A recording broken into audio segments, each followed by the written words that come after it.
ఈ ఇన్ఫ్లేషన్ చూడు ఎలా పెరిగిపోతుందో. నెల గడిస్తే చాలు అనే మైండ్ సెట్కి వచ్చేసారు రా జనాలు. అవును డాడీ మనం హెల్త్ ఇన్సూరెన్స్ తీసుకున్నాం కదా, అది ఎంత కవరేజ్కి తీసుకున్నాము? 50 lakhs ప్లాన్. 50 lakhsా? ఎందుకంత ఎక్కువకి తీసుకున్నాము? నాన్న, మెడికల్ ఇన్ఫ్లేషన్ రేటు ఎంత పెరిగిందో తెలుసా?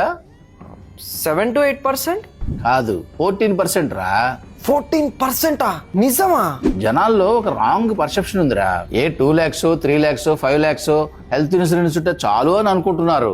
ఒకవేళ నీ మెడికల్ బిల్లు 50-60 lakhs వస్తే ఇప్పుడు ప్రాబ్లం ఏంటో తెలుసా? 50-60 lakhs డబ్బులు ఇవ్వడానికి ఎవరు ముందుకు రారు. అదే 3 4 5 lakhs అనుకో, క్రెడిట్ కార్డులు వాడో ఫ్రెండ్స్ రిలేటివ్స్ ని అడిగి అరేంజ్ చేసుకోవచ్చు. Health insurance real purpose highest medical bill ని కవర్ చేయడం. ఏదో తీసుకున్నామంటే తీసుకున్నామని కాదు. కానీ ప్రీమియం చాలా ఎక్కువ ఉంటదేమో కదా? ఇలాగే జనాలందరూ ఆలోచిస్తున్నారు. నువ్వు కరెక్ట్ ప్లేస్ నుంచి ఇన్సూరెన్స్ తీసుకుంటే premium per month 400 to 500 rupees నుంచే స్టార్ట్ అవుతుంది.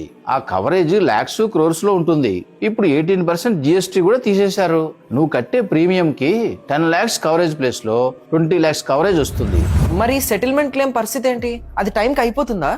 డెడికేటెడ్ రిలేషన్షిప్ మేనేజర్ ఉంటారు. క్లెయిమ్ ప్రాసెస్ మొత్తం 30 minutes లో అయిపోతుంది. కొన్ని హెల్త్ ఇన్సూరెన్స్ ప్లాన్స్ లో అయితే డయాబెటీస్, థైరాయిడ్, బీపీ, ఆస్తమా ఇలాంటివి కూడా day 1 నుంచే కవర్ అవుతాయి. నైస్. ఇప్పుడు ఈ హెల్త్ ఇన్సూరెన్స్ తీసుకోవడానికి ప్రాసెస్ ఏంటి? నేను కూడా హెల్త్ ఇన్సూరెన్స్ తీసుకోవాలనుకుంటున్నా.